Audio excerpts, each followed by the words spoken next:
I don't care whether you're in a best ball format, a super flex, a tight end premium, or just a regular redraft half PPR league. This draft strategy is tried and true over basically the existence of fantasy football of all the years, and it works for every single fantasy football format. So we're going to go through why this draft strategy works, and I'm going to give some examples at the end of the video of the guys that I like that fit this draft strategy. And I will give away 5 free FN hats next week if I hit 11.5k subscribers by Wednesday, August 28th. And the way to qualify to get a hat is to go down there, drop a like on the video, subscribe to the channel, and give me your favorite sleeper defense for 2024 fantasy football. So please go down there and drop a like on the video, subscribe to the channel, and give me your sleeper defense. So the strategy that we were talking about is going to be what is called stacking. So for those of you who don't know, the term stacking is referred to when you draft a quarterback and you also draft their best or one of their best pass catching options, whether it's a wide receiver, whether it's a tight end, and sometimes even in some cases, drafting a pass-catching running back like Alvin Kamara fits a stack as well. Now, for those of you who are new to this term, or even like those of us who know what stacking is, I think sometimes we can kind of forget just how valuable stacking can be. And the reason it's so effective is because when you combine a quarterback and a wide receiver or a tight end or a running back, and they both go off for, let's say, 18 or 20 fantasy points, well, that's 40 points between 2 players on your fantasy football team. And just to kind of illustrate how effective this draft strategy is, let's just look at some of the top stacks last year. In 2023, these were some of the best stacks in people's minds that they were targeting on draft day. So one of the big ones, obviously, is Patrick Mahomes and Travis Kelce of the Kansas City Chiefs. That was one of the more popular ones last year. You had to basically get them back to back, first and second, maybe third round for Mahomes, but for a lot of people, this was worth it. Now, just looking at 4 different weeks here, let's combine what their points were and divide up what the average amount of fantasy points both of them scored were to see how effective this draft strategy is. So in week 3 of last year, they both had 42.1 points combined in a half PPR format, which basically amounts to 21.5 fantasy points for both of them. So that's a fantastic number that you can get from both players right there. Week 5, 36.9 combined points, 18.5 average. Week 6, 35.2 points, 17.6 average. Still not the best, but it's still very good. And then week 7, they both exploded. Week 7, they had 64.8 points combined for a 32.4 point average in a half PPR format. Again, that's 2 players just getting you 64.8 points in a fantasy football league. That's absolutely massive right there. Another big one was obviously the Bills and Josh Allen and Stephon Diggs. Week 1, 33.2 points combined. Week 4, they exploded. 69.5 points combined, and 34.8 was the average between the 2 of those players. Ridiculous number, ridiculous week for your team in fantasy football if you had the Josh Allen and Stephon Diggs stack. 48.9 points in week 5, 24.5 points between the both of them. And week 12 was 57.1 points combined between the both of those guys. So again, very high numbers right there. Another big one, Eagles, Jalen Hurts, and AJ Brown. Week 3, they combined for 39.5 fantasy points.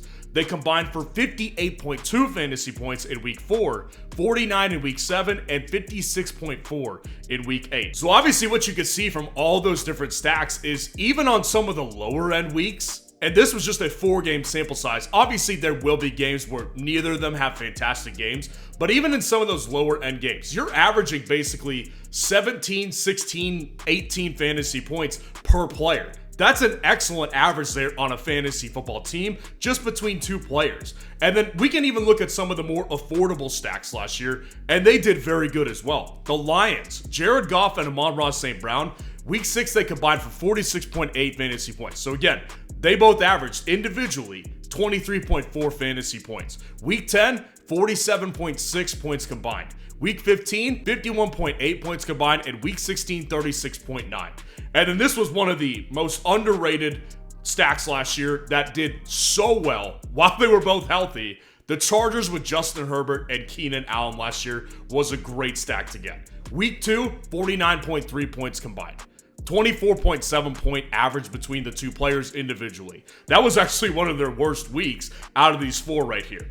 Week 3, boom, 65.8 fantasy points combined for an average of 32.9 between both individual players. Week 10, 64.4 points combined between the both of them. And again, they both averaged over 30 points individually as well that week. And then week 11, they had 48.3. And again, Justin Herbert, you could get him in sort of like the middle rounds last year. And Keenan Allen was like, depending on your draft format, 5th, 6th, 7th, maybe 8th round pick in certain formats here. So obviously what we can see here, the big weeks where both of these guys end up doing well, the quarterback and the pass catcher, you're going to get like 60, 65, close to 70 points combined between just two players in certain circumstances. Now, I will say that I picked some of the best 4 weeks of each stack right there that we just went through. So it is obviously worth noting that, yes, there's going to be weeks where Josh Allen has 10 points and the best pass catcher there this year has like 5 or 10 points, and then they both combined for like 15 or 20 points. That's obviously going to be part of the whole deal here. But the reality here is that stacking is just more consistent at combining big boom weeks than if you were to just go with a random quarterback and a random wide receiver and pair them together. Because the reality is that, yes, you will have those bad weeks, but the chances are good if you get the #1 pass catcher with a good quarterback here. When the quarterback goes off, the wide receiver's going off as well, and vice versa. Wide receiver's not going to do well if the quarterback doesn't do well. So you can combine those 2 big weeks for a big explosion game in your fantasy football league. And like I said earlier, I don't care what draft format you're in. I don't care what league you're in. This is applicable, and it works in every single fantasy football format. Now that we went through the effectiveness of stacking last year, let's go through some of my favorite stacks personally in 2024. So I went ahead and divided these 2 categories up into which stacks have the highest upside, and then also which stacks are the most affordable and provide you the best value in fantasy football drafts. So we're going to go through the highest upside stacks first. In my opinion, some of my favorite, not in any particular order. One of my favorites every year really is Joe Burrow and Jamar Chase of the Cincinnati Bengals. They obviously both have to stay healthy. This is a key to both of these guys, and it's something they've struggled with over the past several years. But when they are healthy together, this is an elite stack right here. We're talking about Joe Burrow, who can get you 30-point games, and Jamar Chase, who can get you 40, upwards of 40 in certain weeks. So there's games where they could get you 70 fantasy football points combined and not even think twice about it. So those 2 guys in particular, obviously super high upside, but they also do have good values as well. Joe Burrow's ADP on ESPN is 59.5 and 88.8 on Underdog. Jamar Chase, he's obviously a high value guy this year, 7.8 ADP on ESPN and 4.6 on Underdog.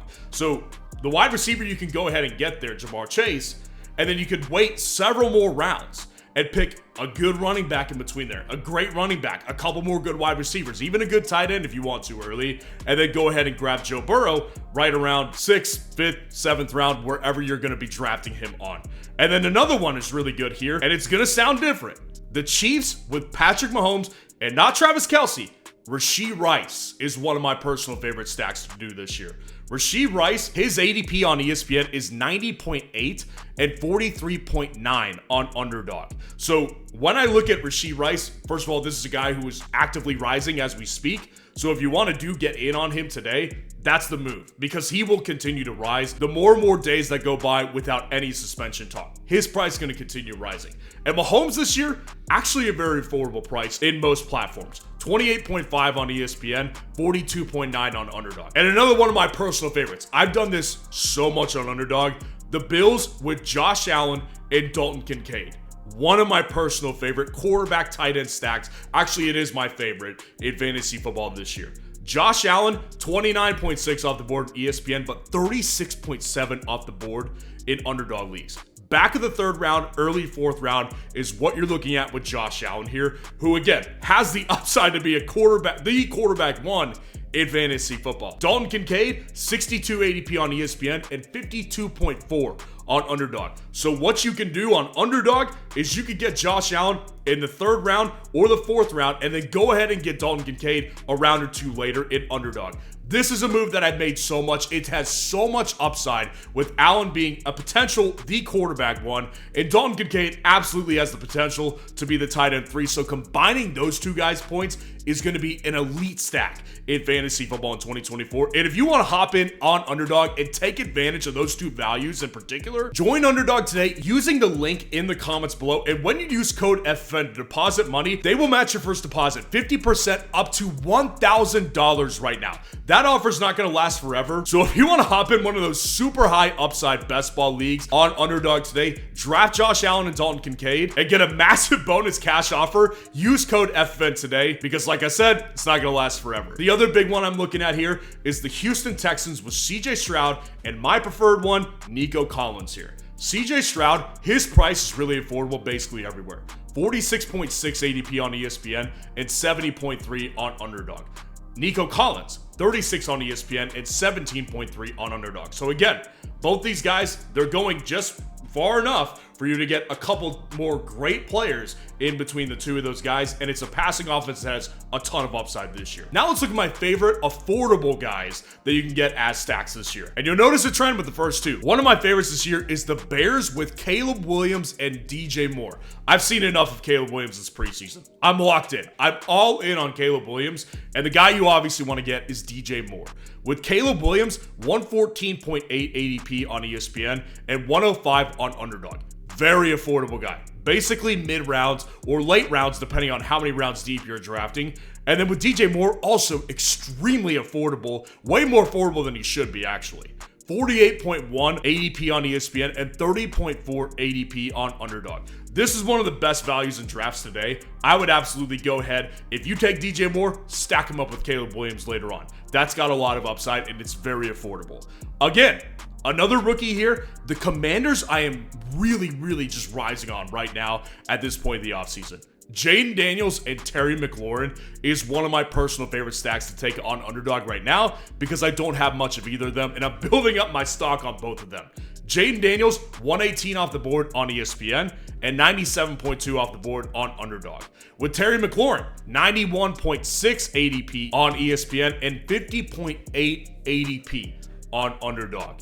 This is a very affordable stack that doesn't have a ton of safety with this one, but the ceiling of this stack, very high. The Packers with Jordan Love and Jaden Reed, one of my personal favorites as well that I've taken advantage a ton of. Jordan Love is an 84.1 ADP on ESPN and 93.3 on Underdog, while Jaden Reed has 98.2 ADP on ESPN and 60.9 ADP on Underdog. Again, very much middle round guys that you can go ahead, get some elite players up front, and then take advantage of a high upside stack basically in your middle rounds of your draft. And lastly, the Chargers with Justin Herbert and Ladd McConkey, similar to the Commanders where there's probably not a very safe floor with this one, but the value is incredible here. Justin Herbert is borderline undrafted on ESPN at 155.4. On Underdog, he's going pretty late. 140.7 ADP on Underdog, whereas Ladd McConkey, basically a mid to late round guy. 119.9 ADP on ESPN and 77.3 ADP on Underdog. So let me know which stack is your personal favorite in 2024. And if you want to see the wide receivers that are going to win your league this year, click on this video right here.